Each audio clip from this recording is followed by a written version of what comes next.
Hi everyone, welcome to your channel control C control V. आज हम class 8 English it's so happen text book का chapter 2 children at work का part 3 करने वाले हैं। अगर आपने पार्ट 2 का वीडियो नहीं देखा है तो आपके टॉप राइट कॉर्नर में इसका लिंक है, उसे क्लिक करें और उस वीडियो को देखें। Before we start this video, हम आपसे रिक्वेस्ट करते हैं कि हमारे चैनल को सब्सक्राइब करें और हमारे चैनल को ग्रो करने के लिए सपोर्ट करें। पार्ट 2 में हमने देखा कि जो लड़की थी उसका नाम जया है और जया वेलू को लेके एक वेडिंग हॉल के पीछे जाती है, जहाँ पे उसको वो लेफ्ट ओवर बचे खुचे जूठे खानों में से कुछ खाने उठा के उसको देती है। उसके बाद वो काम करने के लिए जैसे ही जाने लगती है तो वेलू सोचता है कि अकेले रहने से अच्छा है कि मैं भी उसके साथ निकल लूँ, और वो उसके साथ हो लेता है। Part 3। There is a row of huts near some dirty puddles. Outside one of the huts, Jaya dumps her sack. Grateful to his friend, Velu thinks of the days ahead. झोपड़ियों की कुछ पंक्तियां थी, कुछ कीचड़ से भरे हुए पोखरों के पास। जो पडल्स होते हैं उनको पोखर बोलते हैं। जो पानी से, जब भी बारिश आती है तो गड्ढों में जब पानी भर जाते हैं या थोड़ा सा एरिया में तालाब से छोटे अमाउंट में जो पानी भर जाते हैं उनको पोखर बोलते हैं।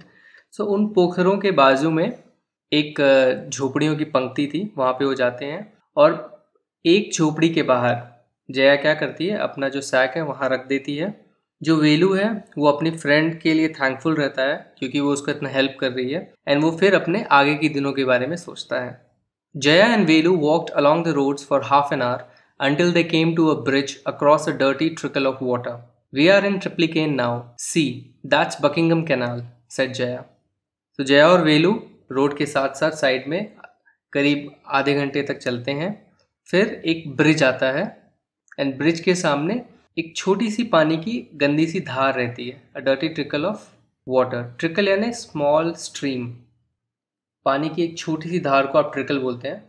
वहाँ पहुँच के वो बोलते हैं कि हम ट्रिप्लिकेन में है, उस जगह का नाम ट्रिप्लिकेन है, और जो पानी की छोटी धार जा रही थी उसको बोलते हैं ये बकिंगम कैनाल है। ये जो छोटी सी धार जा रही है ये बकिंगम कैनाल है। Velu stared, this was a canal?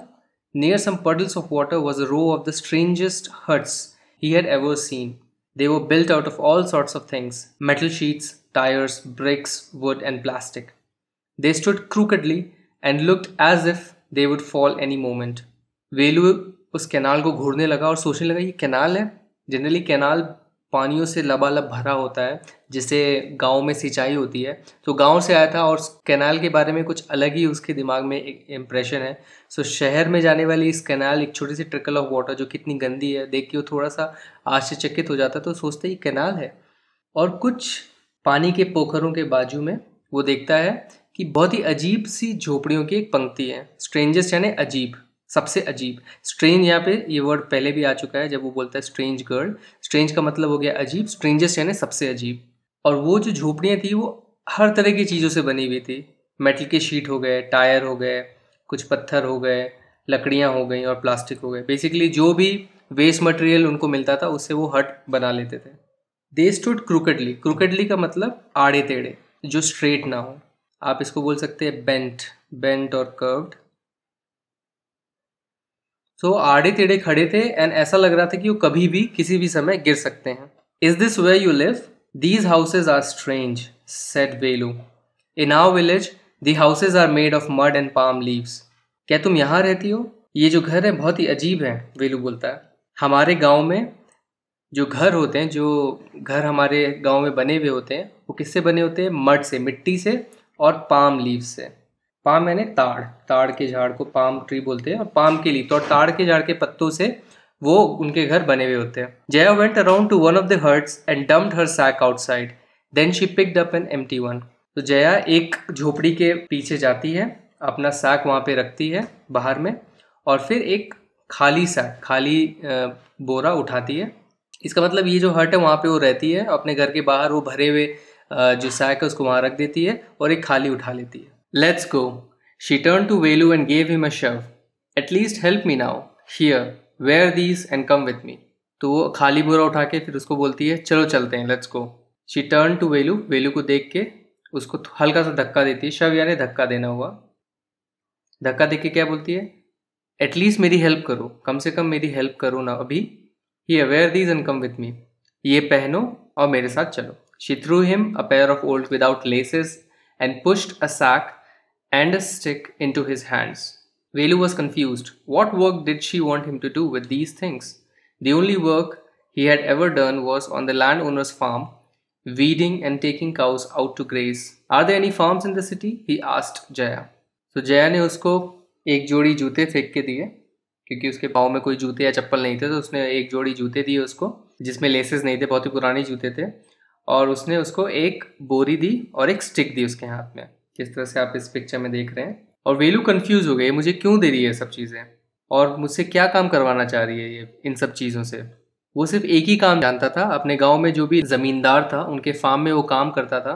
क्या काम करता था? वो वीडिंग करता था। वीडिंग यानी जो भी जंगली पौधे या झाड़ियाँ होती हैं या आप बोलो घास होती है उनको निकालना।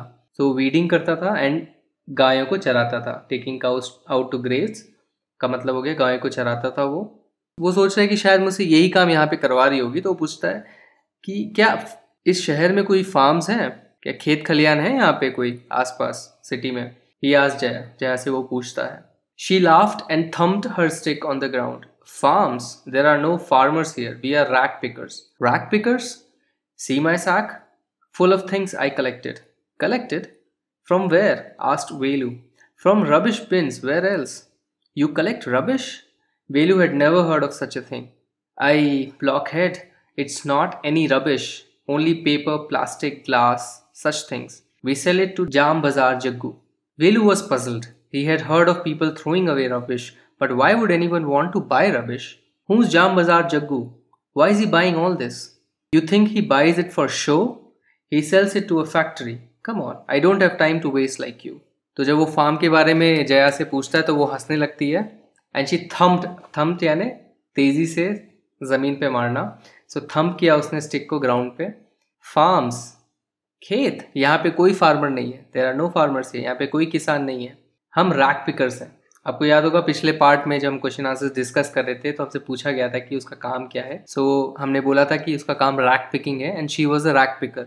सो वो एक रैक पिकर है, ऐसे कूड़ा कचरा उठाने वाली एक लड़की है। So she is a rag picker. Rack picker तो पूछता है रैक पिकर क्या होता है? तो बोलती है देखो मेरा बोरी देख रहे हो, इसमें क्या है? ये चीज़ों से भरी है जो मैंने कलेक्ट किया है, जो मैंने इधर उधर से उठाया है। कलेक्टेड? तो बोला कलेक्ट किया है तुमने, कहाँ से? वेलू ने पूछा। From rubbish bins, where else? कूड़े कचरे के डब्बों से, और कहाँ से? तुम कूड़ा कचरा कलेक्ट करती हो? You collect rubbish? वेलू ने कभी ये सुना नहीं था। वेलू को पता नहीं था कि ऐसा भी कुछ होता है क्या, कूड़ा कचरा कलेक्ट करना क्या एक जॉब होता है। तो बोलती है ए ब्लॉकहेड। ब्लॉकहेड का मतलब हो गया फूल यानी स्ट्यूपिड। अरे बेवकूफ़, ये कोई कचरा नहीं है, सिर्फ पेपर है, प्लास्टिक है, ग्लास है और इस तरह की चीज़ें हैं। हम क्या करते हैं, इसको जाम बाज़ार जग्गू को बेचते हैं। तो वेलू और कंफ्यूज हो गया। पजल्ड यानी कंफ्यूज हो गया। उसने सुना था कि लोग जो है कचरा फेंकते हैं, पर उसने कभी ये नहीं सुना था कि लोग कचरा खरीदते भी हैं।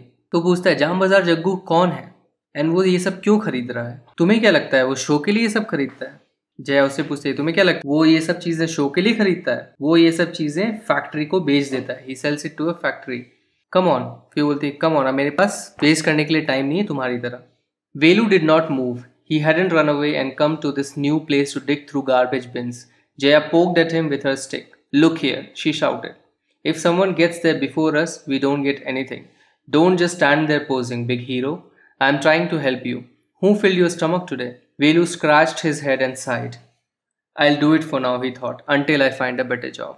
वेलू हिला नहीं वहाँ से। उसको बोली थी चलो चलते, टाइम वेस्ट मत करो, फिर भी वो हिला नहीं। फिर वो सोचा था कि वो इतनी दूर भाग के इसलिए नहीं आया कि वो यहाँ पे आके कूड़े कचरों के बीच में डिग करे, मतलब कूड़े कचरों के बीच में चीज़ें ढूंढे। Jaya poked at him. Poke है ना हल्के से उंगली से किसी को चुभाना। Poked at him with a stick. So उसको स्टिक से हल्का सा चुभाया उसने उसको। उसने बोला देखो देखो इधर, अगर हमसे पहले कोई वहाँ पहुँच गया, if someone gets there before us, तो हमें कुछ नहीं मिलेगा। तो यहाँ पे खड़े मत रहो, don't just stand there posing. Pose करते हुए हम बस खड़े मत रहो बिग हीरो, मैं यहाँ तुम्हारी मदद करने की कोशिश कर रही हूँ। I am trying to help you. आज तुम्हारा पेट किसने भरा? Who filled your stomach today? Velu scratch his head. तो वेलू क्या अपना सर खुजाने लग गया और फिर उसने साय किया, अच्छा ठीक है मैं अभी के लिए ये कर लेता हूँ। वो सोचता है until I find a better job, जब तक कि मुझे एक अच्छा काम ना मिल जाए मैं ये कर लेता हूँ। इस स्टोरी की ऑथर्स हैं गीता वुल्फ, अनुष्का रविशंकर, अरिजीत सेन। और इस पर्टिकुलर स्टोरी को, इस पर्टिकुलर पार्ट को इस नॉवेल से लिया गया है जिसका नाम है trash on rag picker children and recycling. Comprehension check से क्वेश्चन आंसर से पहले let's know about the authors. इस स्टोरी की जो मेन राइटर है वो है Gita Wolf, as you can see in the picture, and she is a contemporary writer, मतलब वो इस टाइम पीरियड में नॉवेल्स लिख रही हैं, अभी उनकी नॉवेल्स मार्केट में आ रही हैं, एंड वो बच्चों के लिए एज वेल एज एडल्ट्स के लिए, दोनों के लिए नॉवेल्स लिखती हैं, and she is very popular, she is very influential. Second author is Anushka Shankar. Anushka Shankar Pandit Ravishankar की वन ऑफ द डॉटर्स हैं, and she also have co-authored यानी इनके साथ, गीता वुल्फ के साथ इन्होंने ये नॉवेल लिखी है। And the third contributor is Arijit Sen. ये एक्चुअली ग्राफिक इलस्ट्रेटर हैं। बेसिकली जो भी आप कार्टून्स देखते हो, कोई भी इलस्ट्रेशंस देखते हो, वो इलस्ट्रेशंस के आर्टिस्ट अरिजीत सेन है। सो आई बिलीव जो नॉवेल है, जो मेन नॉवेल है, उसमें जो भी इलस्ट्रेशंस होंगे, आई थिंक अरिजीत सेन ने कंट्रीब्यूट किया होगा उसके लिए। ना उन बच्चों को जिनको ऐसा लगा हो कि स्टोरी बहुत ही एब्रप्टली खत्म हो गई, आपको थोड़ा सा बैकग्राउंड देता हूँ कि इस नॉवेल में से ये स्टोरी, ये एक्सर्प्ट उठाया गया है। It is an excerpt because पूरी नॉवेल तो आपको टेक्स्ट बुक में एज अ चैप्टर नहीं दे सकते हैं, but you have to understand कि यहाँ पे किसी चीज़ को पॉइंट आउट किया गया है, that is about the recycling. अगर आप इस पिक्चर को देखें, सो नॉर्मली क्या होता है, आपके घर पे या ऑफिसेस पे जो भी कचरे होते हैं इन वॉट एवर फॉर्म, चाहे वो सूखा कचरा हो, गीला कचरा हो, उसका एक फॉर्मल सिस्टम होता है कलेक्ट करने का। उसमें क्या होता है, आप ये जो कचरा है वो आप कचरा पेटी में डालते हो, या तो अगर आपके मोहल्ले में कचरा पेटी है वहाँ जाके आप डालते हो, या तो गार्बेज कलेक्टर होते हैं वो आपके घर घर कलेक्ट करने आते हैं, और वो फाइनली एक गवर्नमेंट की ट्रक आती है, उनको वो जाके देते हैं। सो या तो स्ट्रीट में लगे कचरादानी हो गया, या तो फिर छोटे छोटे जो ऑटोज आते हैं कचरा कलेक्ट करने के लिए, वो फाइनली एक गवर्नमेंट ट्रक को डिस्ट्रीब्यूट करके आते हैं।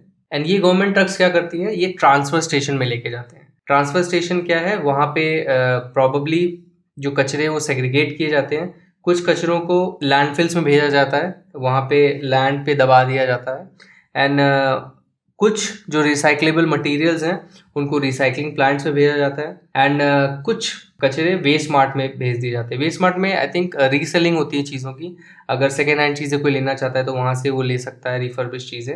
एंड ये हो गया आपका फॉर्मल सिस्टम। एक इनफॉर्मल सिस्टम भी होता है जिसमें कबाड़ी वाला आता है आपके घर पे डोर टू डोर सर्विसेज के लिए, जैसे आपको बोला आप न्यूज़पेपर दे दो, उसके बदले में आपको कुछ पैसे देता है वो तौल के, या तो कोई बहुत से आपने देखा होगा कि बर्तन देने आते हैं आपको in exchange of old clothes, तो पुराने कपड़ों की जगह वो फिर वो बर्तन देते हैं आपको।